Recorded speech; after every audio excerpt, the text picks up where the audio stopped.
mid-1980s, the number of disappearances in the southern Andes was so high, both national and international human rights organizations were extremely worried. Members of Christian churches in the Andes were making urgent calls reporting the atrocities that were taking place. In 1984, the Evangelical Council of Peru set up a Peace and Hope Commission to look into the situation reported by pastors from the highlands. For more than a decade, a team of young lawyers, law students, and psychologists offered support to families and congregations affected by the political violence that was taking place in the country. The attacks by rebel armed groups against communities in the Amazonian and Andean regions, and the brutal response by government forces, many times targeting innocent people in indigenous rural areas, caused villagers to live in fear. In Lima, the capital city of Peru, a group of Christian university students decided to do something about it. As a college intern, I called my friend Jose Regalado, who was a law student at the time, to see if he would be interested in serving with us. That was how we started to form a team of college students and young professionals. On our university campus, there were some people who would defend the armed struggle led by the Shining Path and other subversive groups. Nevertheless, it was Christ's message of love for others that attracted me, not the message of violence. The message was a call for social justice, for changing the country, rejecting injustice. It was a call for transformation. The problem was, how would they transform the country? Through violence, through an armed struggle, they would establish a new democracy. From our side, we also wanted and still want transformation, but the sacrifice of Jesus on the cross on our behalf invited us to reject violence and pursue transformation through different means. That is a great contrast. The life and death of Jesus, his torture and vicarious death, sacrificing himself for us, contrasted greatly with the message of violence and destruction. So the contrast could not be clearer. Even when some of them might have had good intentions, on the one hand, we had the message of love and nonviolence of Jesus of Nazareth, which peace and hope embraced, and on the other, the Shining Path's message of hate and violence.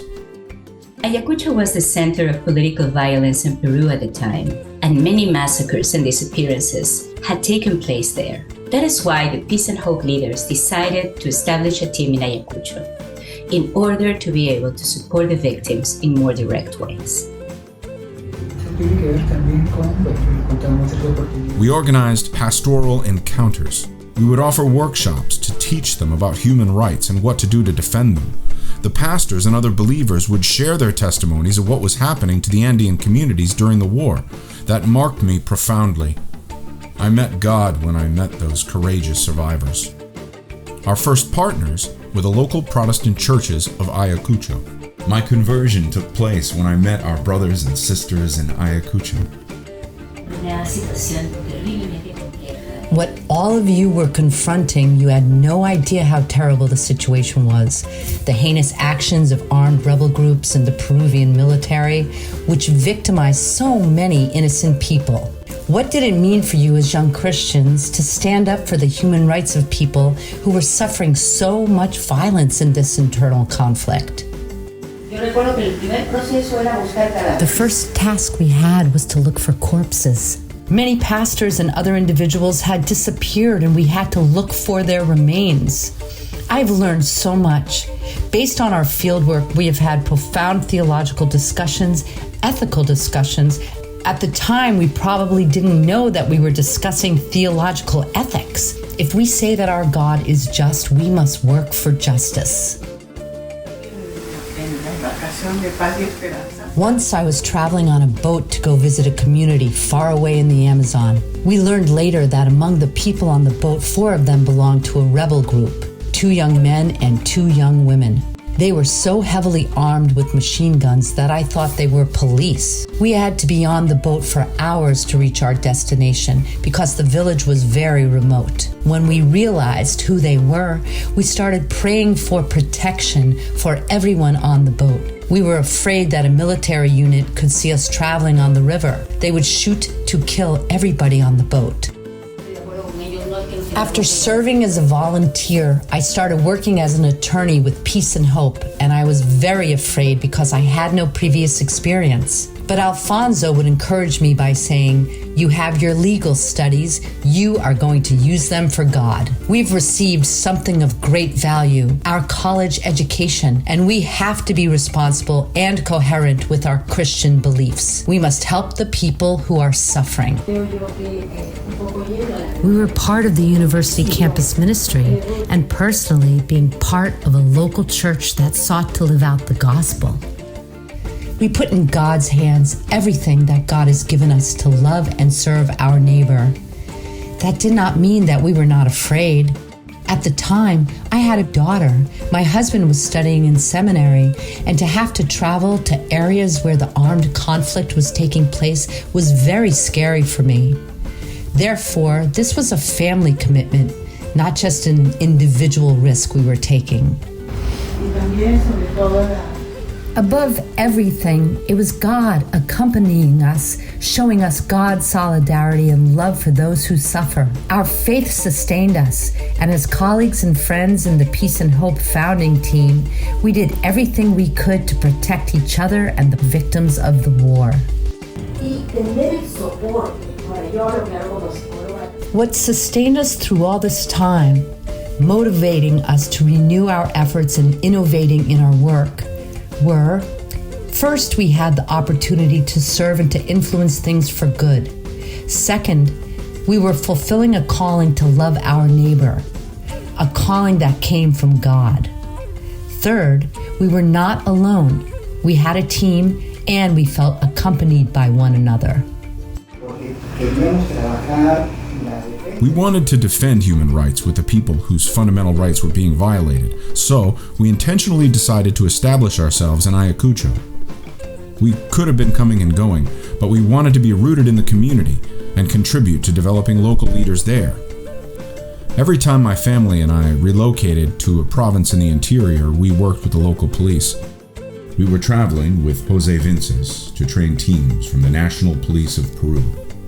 We wanted to encourage them to treat the population in dignified ways, respecting their rights, no matter if the people were poor or spoke an indigenous language. We knew that the military had disappeared villagers in that region. A disappearance is a multiple crime that was a systematic practice in various countries of Latin America. In Peru, it was perpetrated by the government in the 1980s and 1990s in the context of the internal armed conflict. This practice involves the illegal detention or kidnapping of a person or group, their interrogation using different forms of torture with their subsequent assassination, and the disappearance of their remains. What I learned at San Marcos University was, what you are studying, contrast it with reality. Do not be satisfied with a theory or declaration of things. Connect your profession to the reality around you. We discovered that internally displaced families were suffering severe emotional and mental health issues and deep humanitarian needs resulting from political violence. So we decided to start offices in Moyobamba, Huanco, Ayacucho to help them where they were. This is why we opened offices outside of Lima. We wanted to work with vulnerable populations where they were. We wanted to understand their context and not just visit them from time to time.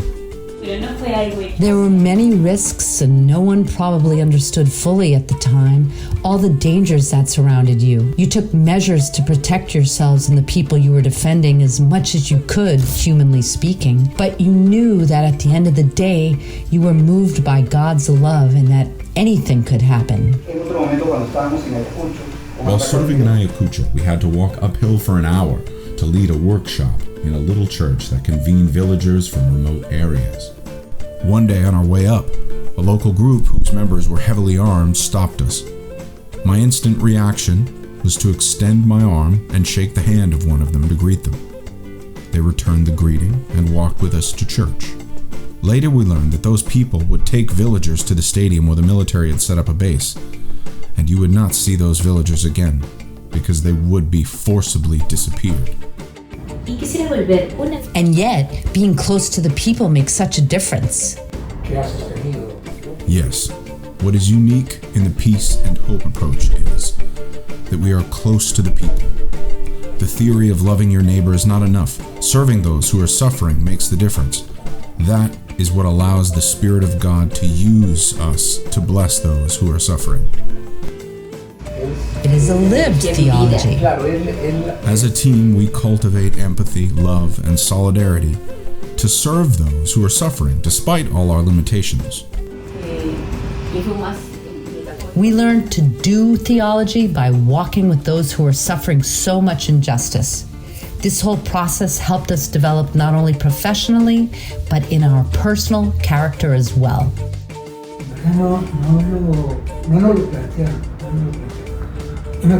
I remember very well. In 1989, I traveled 4 times to Huancavelica in the southern Andes to visit our brother, Pastor Agrippino Quispe Olario, who had been unjustly accused of terrorism and was at a maximum security prison there. I traveled by myself for 16 hours by bus to reach the prison. There were several military control groups on the way. One day when I arrived, another attorney asked me, "Herman, aren't you afraid to be here?" And that made me realize the risks we were taking. But we were not trying to be heroes. That was the first emblematic case that was brought to our attention.